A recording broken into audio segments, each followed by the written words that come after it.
Hi everybody, Bigrich here from Ohio Fish Rescue. We got a few people asking about the original pond that we had when we moved in here. We dug it out and cleaned it up a little bit, but you know, we haven't done nothing with this pond. It's just bass and bluegill and crappie and turtles and frogs. It's been across the river all this time, but we've shown it before, but it seems like a lot of you people didn't see it. So I'm going to go ahead and show it to you now. I'm across the river here. See, over here we got this big white birch. And then we got this tree swing. It goes 80 foot up in the air. So you can swing way over the pond here. Here, let me swing it for you real quick. So then people ride it. It goes way over there above that tree. Comes way back. You can go above this pond.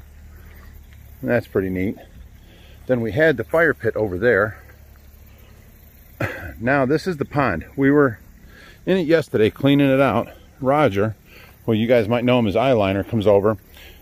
He got on the bucket and actually pulled out some of these. You'll see that on the video that Josh puts out.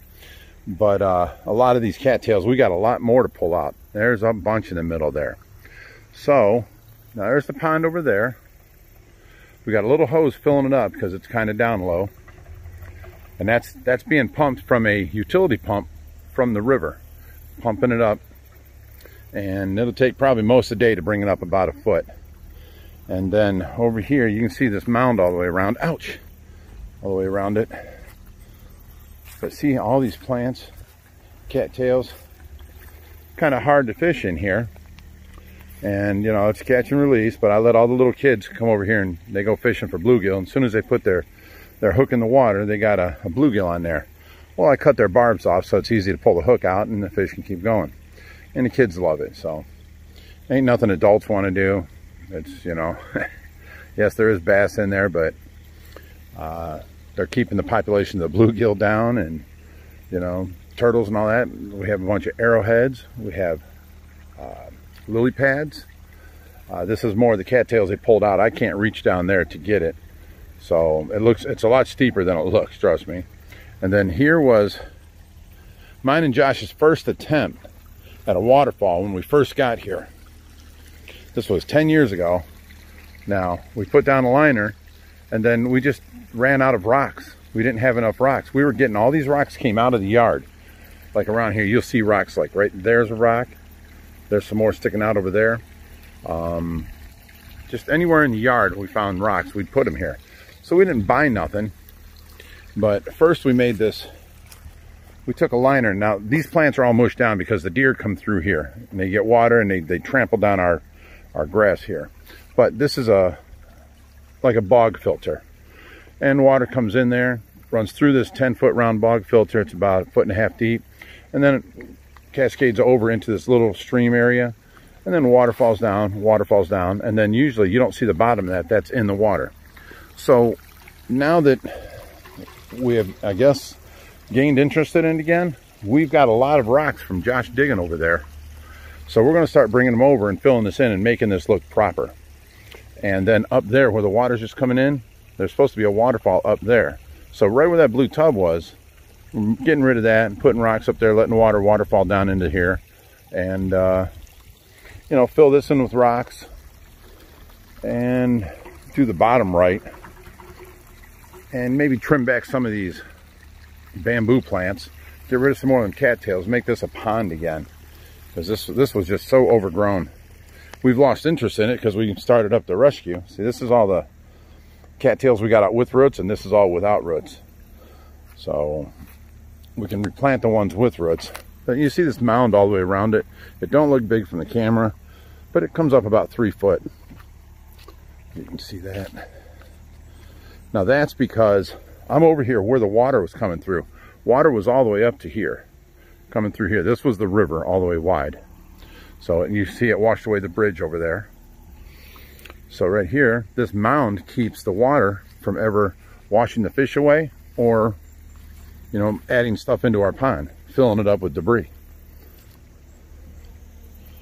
Here's another view of it. Ouch. There's some more arrowheads down the corner there.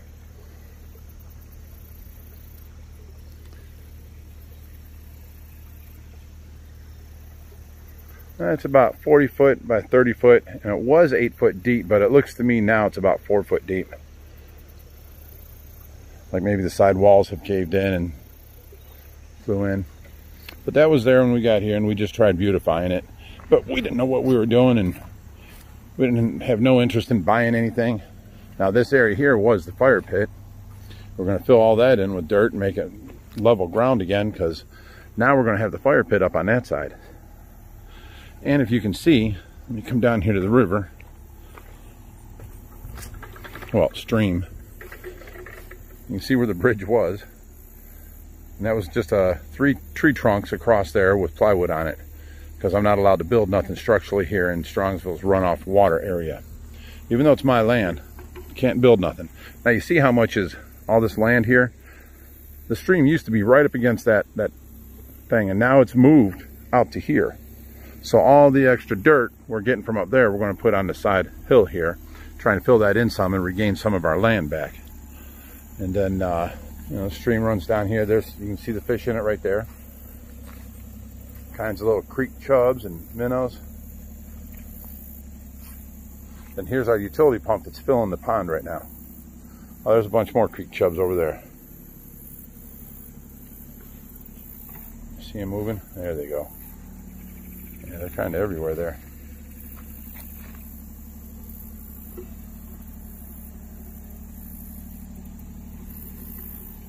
Then on down through.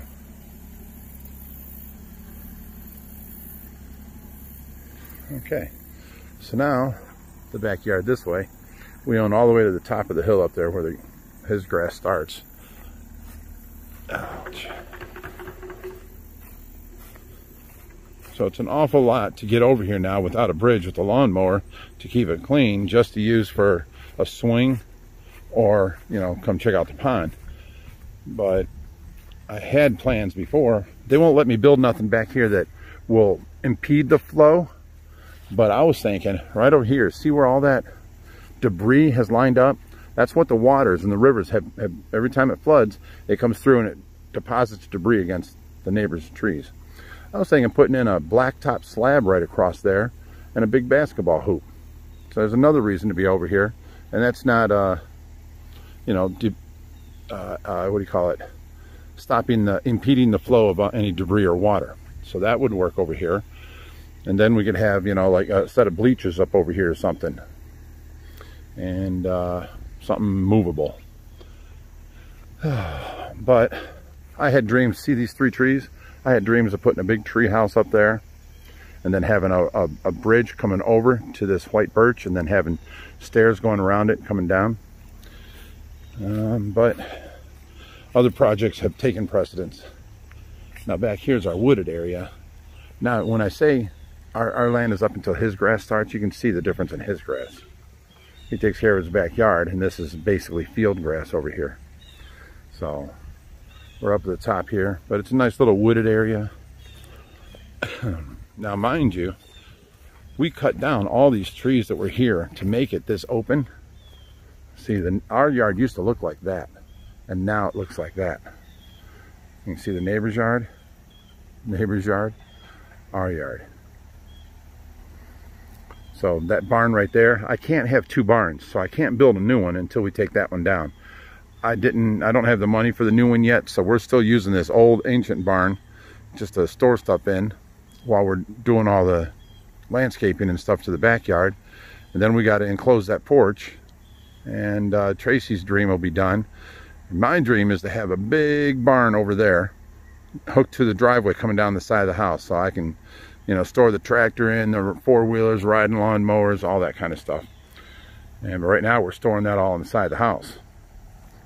But yeah, the excavator's tearing up the grass over here as we're going. Little apple tree right there. That's pretty nice.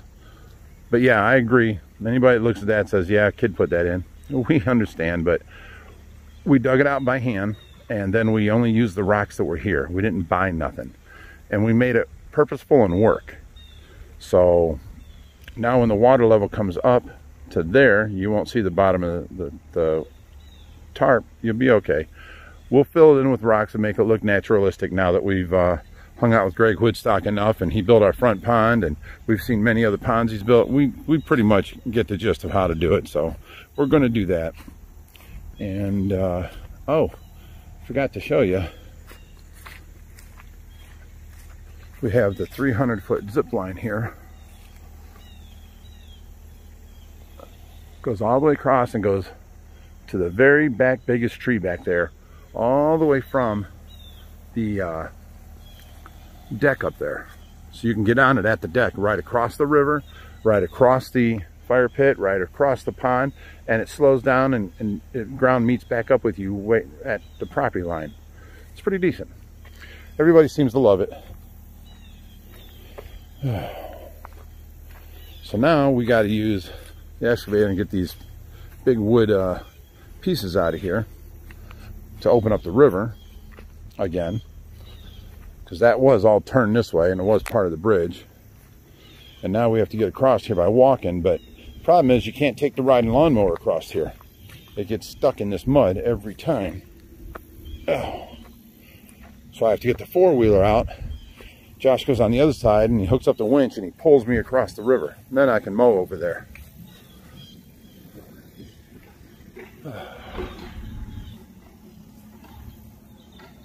Now once this gets all done and we get this compacted in, that's going to be the edge of the pond. We're going to have to get some topsoil and bring it out, you know, very low slopingly, so that the riding lawnmower can get up it. Right now we're just worried about making the frame of the pond and digging the pond out itself. Now once we pile on enough dirt and he keeps packing it down with the bucket, he's going to go back and start cutting the inside edge, so it'll be formed just like over there is. He's doing a good job.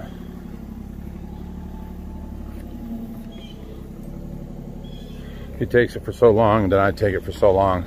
It gets boring and tedious up there.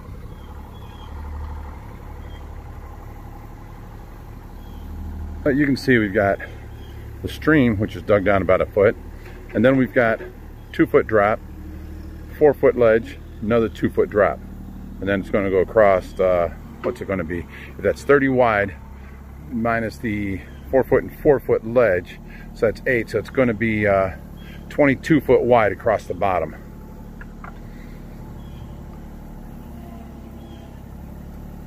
He's getting good at this. I wish I had the money. I'd just buy a machine like that and keep it here. I've got too many ideas and too many thoughts to not have something like that, but can't afford it. And I probably could if I quit the rescue. But you know, I'll never do that. So yeah, someone else was saying that you should have dug that river down. Well, there you go. It's dug down 1.5 feet on that side and 1 foot on this side. So it don't look like it on camera, but it is. We got out the underlayment and started cutting pieces for it yesterday. We're probably going to have to buy another 2-inch by 50-foot hose, because we've got 2 of the skimmers to hook up, and the original plan wasn't to have a pond this big. Greg Woodstock donated all the products for a pond that was 40 by 10. We changed it into 40 by 30 because originally it was going to be hooked to the deck, so that you can just, it would be like level right here with the deck and just be 10 foot by 40 foot of water.